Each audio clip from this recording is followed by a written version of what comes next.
ሰላም ጤና ይስጥልኝ ውድ ወዳጆቼ፣ ይህ ሳምንታዊው የዓለም አቀፍ ቅኝትና ዳሰሳ ዝግጅታችን ነው።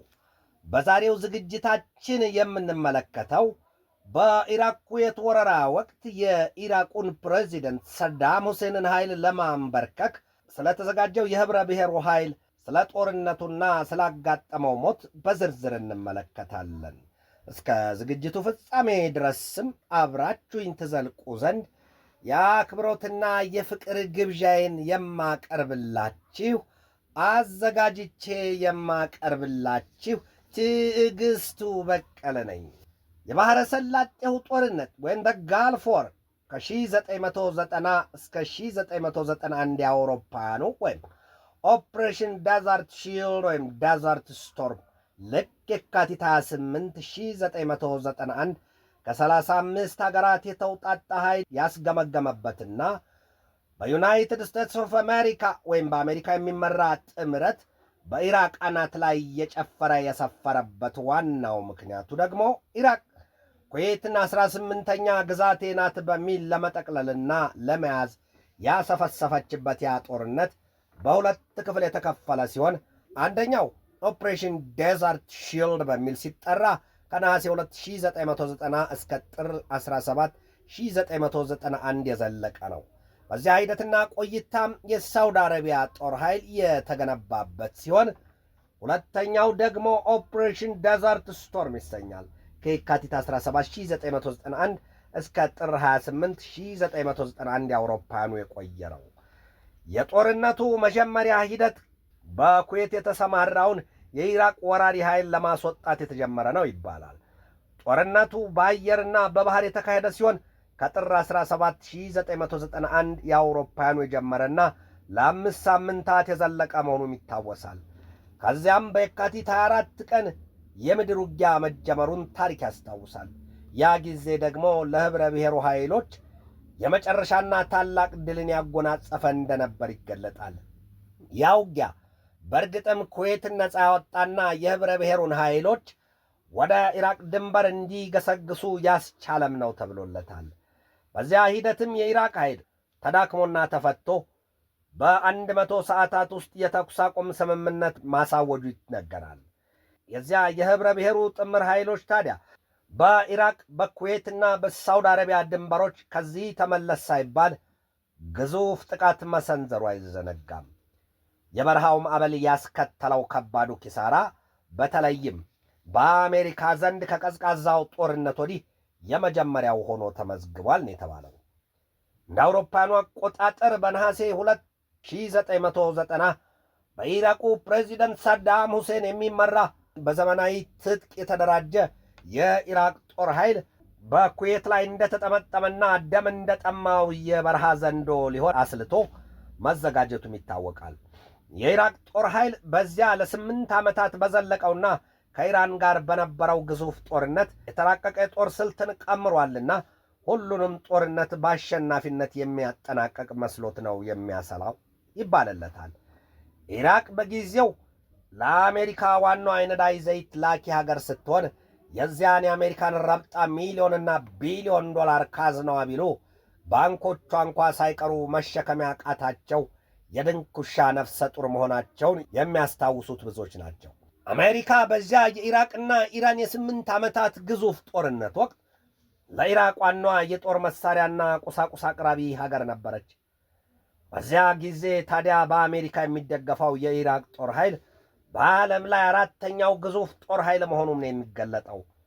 በዚያም የተነሳ ፍርሃትና መራድ የመታት ሳውዲ አረቢያ ትልቅ ስጋት እንደተደቀነባትም ይታወሳል።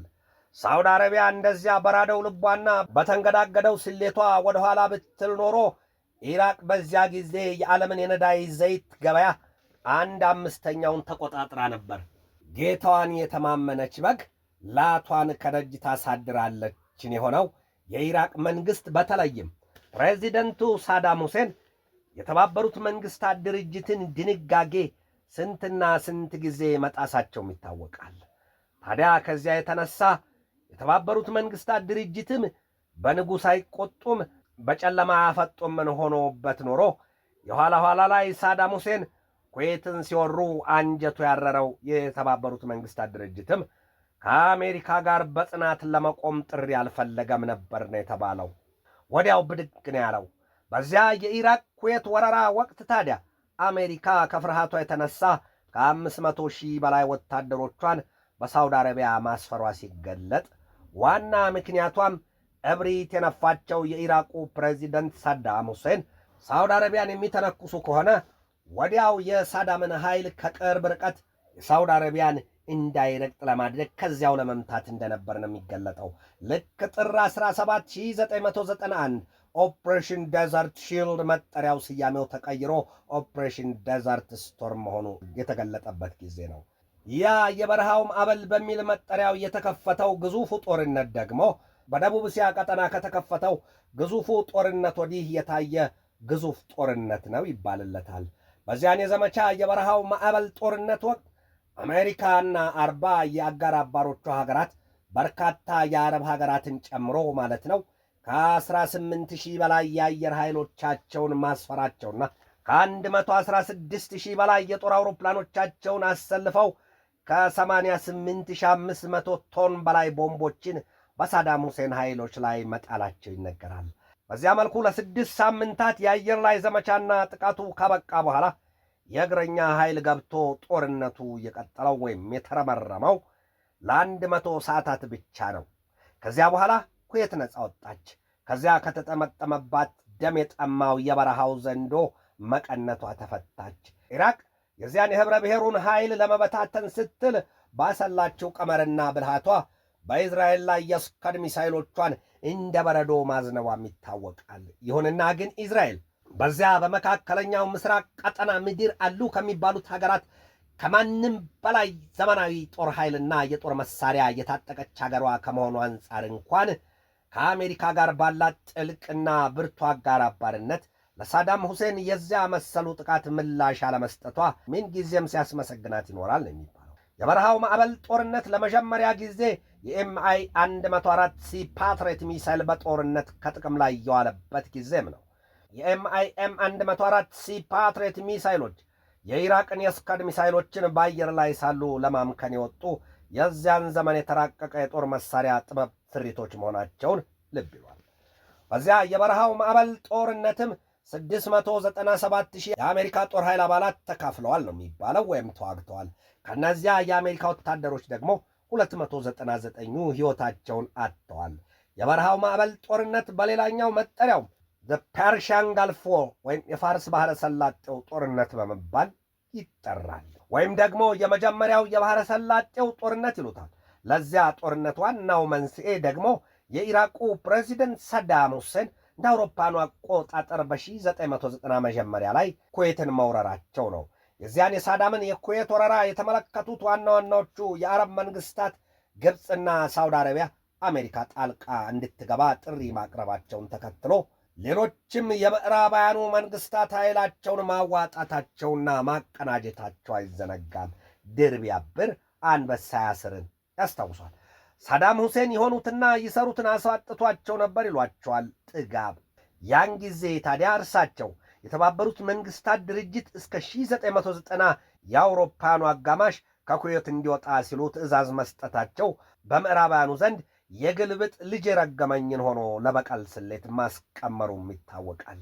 በአሜሪካ የሚመራው የሀገራት ኅብረ ብሔር ኃይል ለ42 ቀናት ያለፋታ እረፍት በፈጸመው ብርቱ ጥቃትም የኢራቅ ኃይል ተልፈስፍሶ እንኳንስ የእነዚያን ሀገራት የቦምብ ውርጅብኝ ቀርቶ ደረቅ ብስኩት ወይም ኮሸሮ ማኘክ ተስኖት መዝለፍለፉና በጊዜው የአሜሪካው ፕሬዚደንት የነበሩት ጆርጅ ኤች.ደብሊው ቡሽ በሙሉ መጠሪያቸውም ጆርጅ ሃርበርት ዎከር ቡሽ ልክ የካቲት 28 ቀን የተኩስ አቁም ማወጃቸው ይታወሳል። በዚያ ስሌትም ብዙዎቹ የኢራቅ ኃይሎች አንድም ተማርከዋል፣ ሁለትም ጥለው ፈርጥጠዋል። በዚያን የዘመቻ በረሃው ማዕበል ወይም የባሕረ ሰላጤው ጦርነት የኅብረ ብሔሩ ጦር ኃይል ዋና አዛዦች ከነበሩት መካከል ደግሞ በፊት አውራሪነት ሲጠቀሱ ጀነራል ኖርማን ሽቨርስኮቭ ዋናው ሰው ናቸው። እኒያ በሙሉ መጠሪያ ስያሜያቸው ሃርበርት ኖርማን ሽቨርስኮቭ የሚባሉት ከፍተኛው የጦር መሐንዲስ በቅጽሉ መጠሪያቸውም ስቶርሚን ኖርማን ይባላሉ። የኋላ ኋላ ላይ ግን እንደ አውሮፓውያኑ አቆጣጠር በ1978 በሳምባ ምች የተነሳ ሕይወታቸው አልፏል። ኖርማን ሸዋርስኮፕ በአሜሪካ ጦር ኃይል ዕውቅናቸው እየገነነ የመጣውም ሰውየው የማዕከላዊ ዕዝ ዋና አዛዥ በነበሩበት ወቅት ነው። በከፍተኛ የአሜሪካ ጦር ኃይል ዋና አዛዥነትም ከአውሮፓውያኑ 1988 ጀምሮ ያገለገሉ ድንቅና ብልጥ ብርቅ የጦር መሪ ናቸው ይሏቸዋል። በዚያ የባሕረ ሰላጤው ጦርነት ወቅት በጦርነቱ ግዳጅ ላይ ከነበሩት የጦር አውሮፕላኖች ደግሞ ተጠቃሾቹን እንመልከት። የኤፍ-16 ፋልኮን የጦር ጀት አንዱ ሲሆን ይሄ የጦር አውሮፕላን ባለብዙ ሚናና ከድምፅ ፍጥነትም በሁለት እጥፍ ሽውብስ የሚል ከመሆኑ አንጻር የተሸከመውን የእሳትና አሲድ አበላ በተሰጠው የዚያ የኩዌት ወራሪ የኢራቅ ኃይል ላይ እየከለበሰ ድንቅ ታሪክ የሠራና ያጻፈ ገድለኛ የጦር አውሮፕላን ነው ይሉታል። የኤፍ-16 የጦር ጀት በዚያ የባሕረ ሰላጤው ጦርነት ለምድር ጥቃት የተመረጠ እንደነበር ይነገራል። በዚያ ሂደትም የኢራቅን የጦር መሠረተ ልማቶች ክፉኛ እያወደመ መሆኑ ይነገርለታል። ሌላውና አንደኛው የዚያ የበረሃው ማዕበል ገላጋዩ የጦር አውሮፕላን የነበረው ደግሞ ኤፍ-18 ሆርኔት ነው።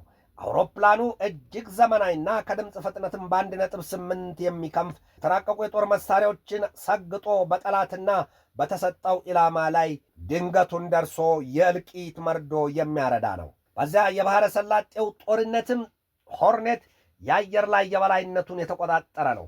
በአየር ውጊያውም ወቅት የኢራቁን ሚግ 25 የጦር አውሮፕላን በአየር ላይ ዶግ አመድ ማድረጉ ይታወቃል። ሌላው ደግሞ የኤፍ-14 ቶምሃውክ እንዲሁም ኤ-10 ታንደርቦልት 2 የኤፍ-117 ናይትዊን እነዚህ ከላይ የተዘረዘሩት የአሜሪካዎቹ ሲሆኑ ቀጣዮቹ ደግሞ በዚያ የበረሃው ማዕበል ዘመቻ ወቅት ከግዳጅ ላይ የነበሩ የእንግሊዝ የጦር አውሮፕላኖች ናቸው። ፓኒቫ ቶርኔዶ GR1 እንዲሁም ሰብካት ጃጓር፣ ብላክበርን ቡክኒር ተጠቃሾቹ ናቸው። የባሕረ ሰላጤው ጦርነት ከአየር ዘመቻው አንጻር የህዋ ላይ ጦርነትም እንደተባለ ይታወሳል። በዚያ ጦርነት ላይ በሁለተኛው የዓለም ጦርነት ወቅት ከጥቅም ላይ የዋሉ የጦር መሣሪያዎችም ዳግም ከጥቅም ላይ የዋሉበት ጊዜ እንደሆነ ይነገራል። በአሜሪካ የቡሽ አስተዳደር በባሕረ ሰላጤው ጦርነት የአሜሪካንም ይሁን የኅብረ ብሔሩን ጦር ኃይል የሞት መጠን ለመቀነስ ብርቱ ጥረትና ስሌት መቀመራቸውና የተለየ እርምጃ መውሰዳቸው ይታወቃል። አሜሪካ በኢራቅ ኩዌት ጦርነት ከተጠቀመቻቸው አደገኛ የጦር መሣሪያዎች መካከልም በቪየትናም ጦርነት የሞከረቻቸውና የተጠቀመቻቸው የኤፍ-4 የጦር አውሮፕላኖች የሌሰር ጋይድድ ቦምቦችን ከሰማዩ ላይ እንደ በረዶ ያረገፉ ናቸው ይሏቸዋል። እነዚያ የአሜሪካዎቹ የኤፍ-4 የጦር ጀቶች ታዲያ በዚያ የቪየትናም ጦርነት ወቅት አሜሪካ ትልልቅ ድልድዮችንና ከቻይና ወደ ሃኖይ የተዘረጋውን የከባድ ባቡር አገልግሎት መስመር ያወደመችባቸውና ቦምቦች የጫነችባቸው ናቸው። አሜሪካ እነዚያንም የጦር አውሮፕላኖች በባሕረ ሰላጤው ጦርነት ላይ በከፍተኛ ደረጃ ተጠቅማቸው ድንቅ ውጤት ያስመዘገበችባቸው ናቸው ይሏቸዋል። በነዳጅ ዘይት ሀብቷ ተጠቃሽ የነበረችዋን ኩዌትን ለመውረር የቋመጡት የኢራቁ ፕሬዚደንት ሳዳም ሁሴን የጦር ኃይላቸውን እንደ አውሮፓውያኑ አቆጣጠር በ1990 ነሐሴ 2 ቀን ማዝመታቸው አይዘነጋም። ሳዳም ኩዌትን በወረሩበት ወቅት የተባበሩት መንግሥታት ድርጅት ማዕቀብ መጣሉን ኢራቅ የጦር ኃይሏን ታስወጣ ዘንድ ብርቱ ግፊት ማድረጉ ይታወሳል። በዚያ በኩዌት የገባውን የኢራቅን ጦር ኃይል ለማስወጣት በሚል ጥምረት የፈጠሩት ሀገራት ቁጥር 39 ሲሆን በዝርዝራቸው መሠረት እንዲህ ይቃኛሉ። አፍጋኒስታን፣ አርጀንቲና፣ አውስትራሊያ፣ ባህሬን፣ ባንግላዴሽ፣ ቤልጅየም፣ ካናዳ፣ ቼኮስሎቫኪያ፣ ዴንማርክ፣ ግብፅ፣ ፈረንሳይ፣ ጀርመን፣ ግሪክ፣ ሆንዱራስ፣ ሃንጋሪ፣ ጣሊያን፣ ኩዌት፣ ሞሮኮ፣ ኔዘርላንድስ፣ ኒውዚላንድ፣ ኒጀር፣ ኖርዌይ፣ ኦማን፣ ፓኪስታን፣ ፖላንድ፣ ፖርቹጋል፣ ኳታር፣ ሳውዲ አረቢያ፣ ሲንጋፖር፣ ሴራሊዮን፣ ደቡብ ኮሪያ፣ ስፔን፣ ስዊድን፣ ሶሪያ፣ ቱርክ፣ እንግሊዝ፣ አሜሪካና የተባበሩት አረብ አምረት ናቸው። ከእነዚህ ሀገራት ደግሞ 28ቱ 67,000 ወታደሮችን ያዋጡ ሀገራት ናቸው። አሜሪካ ብቻዋን 470,000 ወታደሮቿን አዋጣለች። እንግሊዝም ብትሆን በበኩሏ በዚያ የባሕረ ሰላጤው ጦርነት የራሷን የጦርነቱን መጠሪያ ስያሜ መስጠቷ ይታወሳል። ያውም ኦፕሬሽን ግራምቢ ስትል። እንግሊዝ በታሪኳም ከሁለተኛው ዓለም ጦርነት በኋላ ግዙፍ የተባለ የጦር ኃይሏን ስታሰፍር ወይም ስታሰልፍ የመጀመሪያዋ መሆኑ ይታወቃል። 53,000 ወታደሮቿን ወይም ሰራዊቷን አሰልፋለችና። ኢራቅ በዚያ ጦርነት ያሰለፈችው የጦር ኃይሏ ብዛት ከተባለ ከ300 ሺህ በላይ ነው። በዚያ ጦርነት አሜሪካ 250 ወታደሮቿ፣ እንግሊዝ 47 ወታደሮቿን ማጣታቸው ይነገራል። ኢራቅም በበኩሏ ከ20 ሺህ እስከ 35 ሺህ የሚገመቱ ወታደሮቿንም ማጣቷ ይገለጻል። ያውም በምድር ውጊያው ብቻ ወቅት ነው። በዚያ የባሕረ ሰላጤው ጦርነት ወቅት የሞቱት ንጹሐን ቁጥርም ከተባለ ከ100 ሺህ እስከ 200 ሺህ እንደሆነ ይገለጣል። ኢራቅ በማናለብኝነት በእስራኤልና በሳውዲ አረቢያ ላይ የስከድ ሚሳይሎቿን ጥቃት መፈጸሟ ሌላ መዘዝ እንደነበረውም ይታወቃል። በባሕረ ሰላጤው ጦርነት ወቅት በአጠቃላይ ከ100 ሺህ በላይ ሕይወት መቀጠፉና ከ5 ሚሊዮን በላይ ሰዎች መፈናቀላቸው በንብረት ውድመትም ከ200 ቢሊዮን ዶላር በላይ ኪሳራ መድረሱ ጦርነቱን በመካከለኛው ምስራቅ ቀጠና ከአንደኛው የዓለም ጦርነት ወዲህ ግዙፉ ጦርነት መሆኑ ይነገርለታል። ጦርነት ትርፉ ከተባለ የንብረት ውድመትና የሕይወት መጥፋት ነው። ዓለም በጦርነት ሰደድ እሳት የተለበለበችባቸው የሚሊዮኖች ደም ፈሶ ሕይወት የተቀጠፈበት ጊዜ ብዙ ነው። አካል ጎድሏል። ዓለም የሚደንቀውና የማይለወጠው ባሕሪዋ ደግሞ ካለፈው ያለመማሯ ነው ይሏታል። ዛሬም ጦርነትን ትቀላውጣለችና ዛሬም አሁንም መጋደልና ማውደምን ታስቀድማለች። ሌላው ቀርቶ የአንድ ሀገር አንድ ሕዝብ ሀብት ንብረትን ፍለጋ ሲል እንደ ቃየል ወንድሙ በግፍ እየገደለ ራሱም እየተሰደደ ቀጥሎባታል። ዛሬ በሱዳንና በሌሎችም ሀገራት የሚታየው ጦርነት ቢሉ በሩሲያና በዩክሬን መካከል እየተካሄደ ያለው ጦርነት ከዚያም ባለፈ ይህ ልዕለ ኃያላኑ መንግስታት የኒውክለር ጦር መሳሪያ ፍጥጫ ሁሉም ነገር የፍጻሜው አካል አሊያም የምድሪቱን መጨረሻና መዳረሻ አዝማሚያ አመላካች ሆኗል ነው የሚባለው። መንግስታት የጦርነትንና የግጭትን መንስኤ ለይተው ማወቅ አልቻሉም ብቻ ሳይሆን አልፈለጉም። ገሚሶቹ የምድሪቱ መንግስታት ከአመፀኞቹ ያልተለየ ባህሪያቸው ጎልቶ ይታይባቸዋል ይሏቸዋል። ከፊሎቹ ደግሞ ስለ ሰላም ዋጋ ያልተረዱ ናቸው።